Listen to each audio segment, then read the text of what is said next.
My friends, I want you to take a breath and look past the screaming headlines in Washington for just a moment. Because what happened at 9:05 a.m.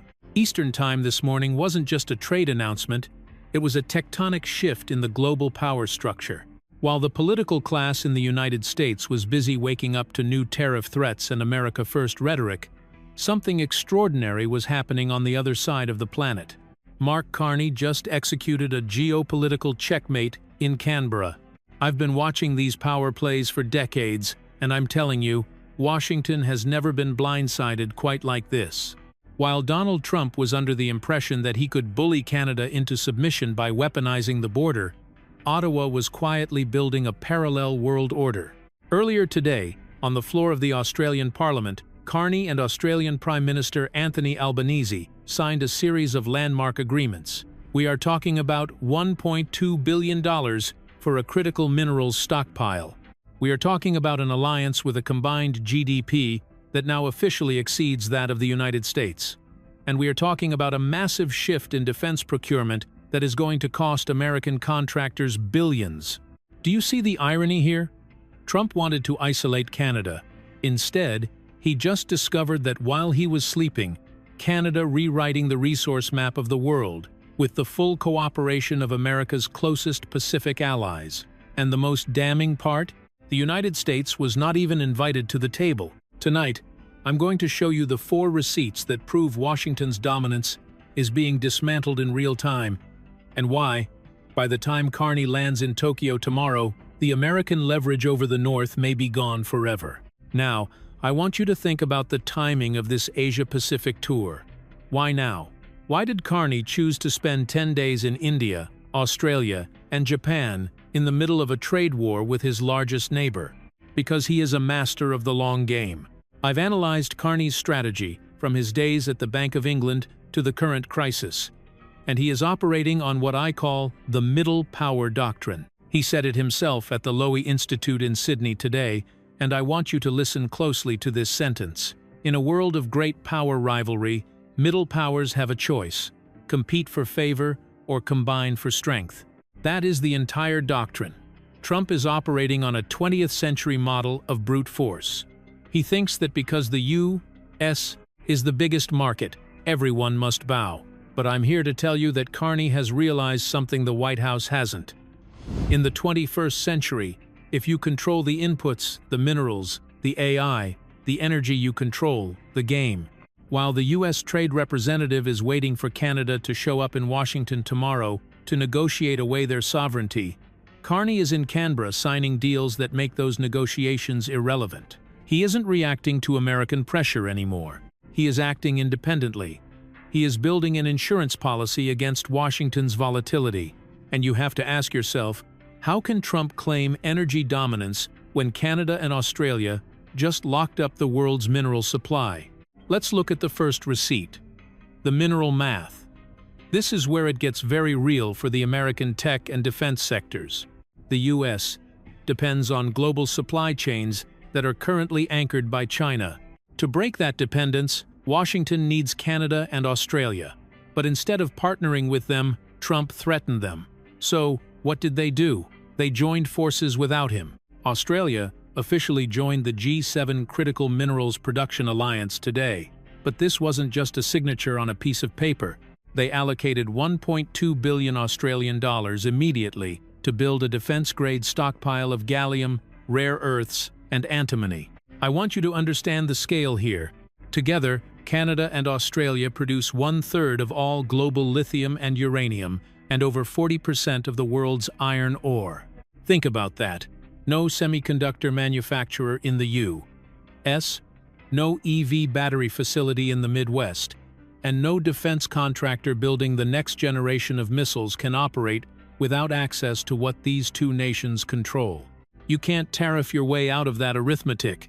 If Trump tries to squeeze Canada, Carney can now coordinate with Australia to squeeze the entire American industrial base.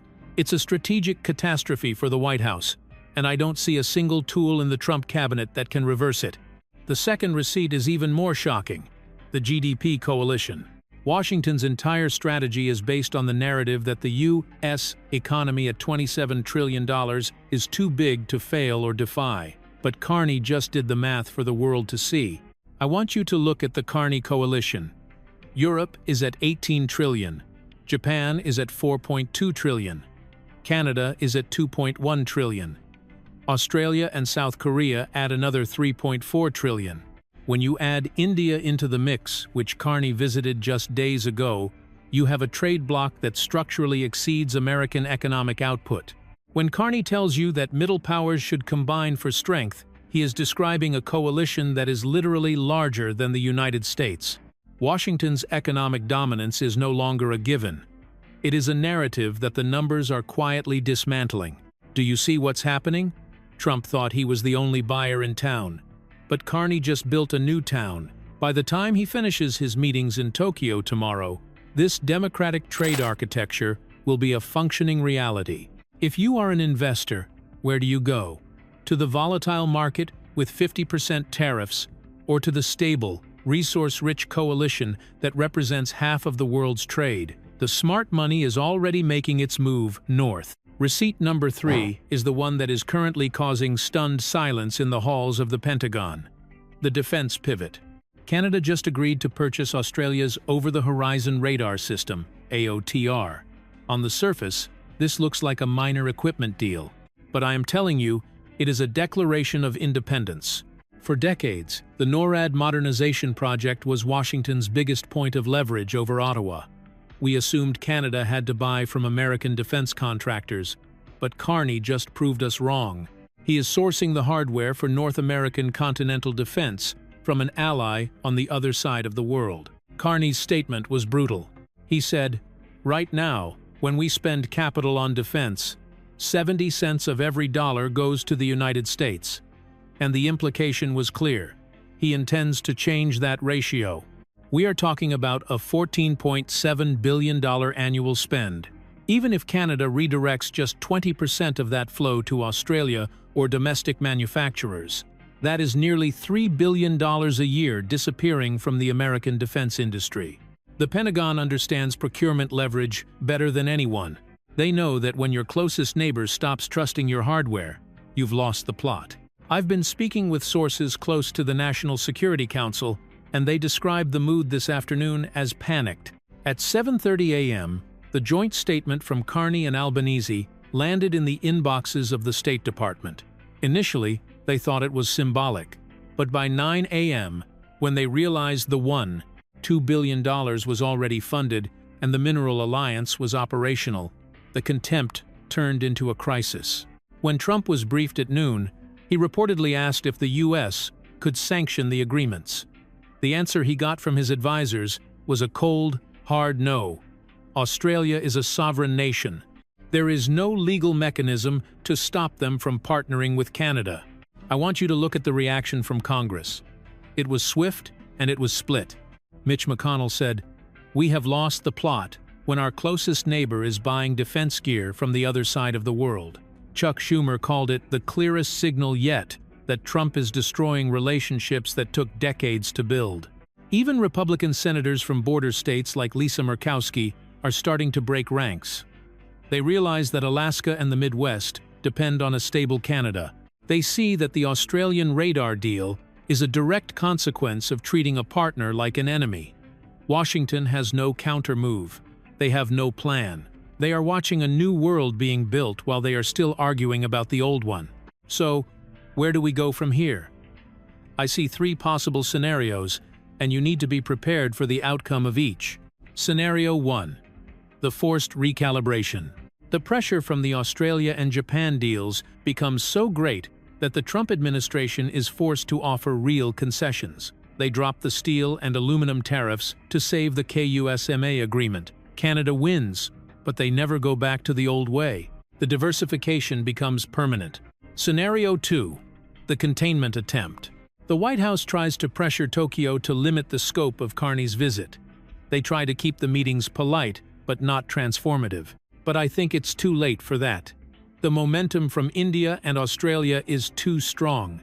If Japan signs on, the coalition becomes unstoppable. Scenario 3. the irreversible realignment. This is the one I believe is most likely. Carney's Tokyo meetings exceed all expectations. Japan commits to long-term mineral deals and defense cooperation.